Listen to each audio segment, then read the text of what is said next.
मैले सुरु गरेको त बा छँदै एउटा म छुट्टिएपछि गरेँ। कति सालबाट? छुट्टियो 32 सालमा।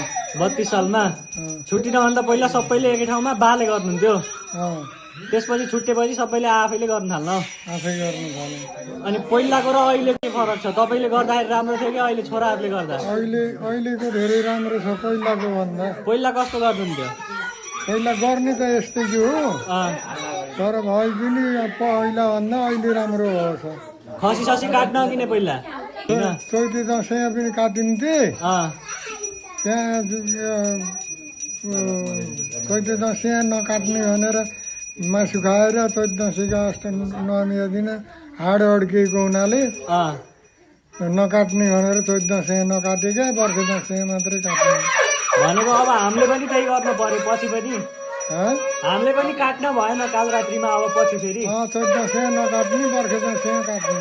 ए ल, अब अरू केही भन्नुहुन्छ पुरानो पछि आउने यिनीहरू पुस्ताहरूलाई, यिनी साना साना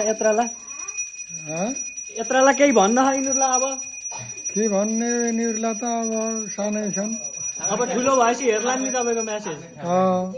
के भन्ने ठुलो भएपछि अब कसरी गर्ने भन्नुहुन्छ यिनीहरूलाई? कसरी गर्ने भन्ने त त्यही बाबुबाजेले गरेको सिक्ने त हो के, त्यही देखा सिक गर्ने, देखा सिकी गर्ने, देखेर सिक्ने।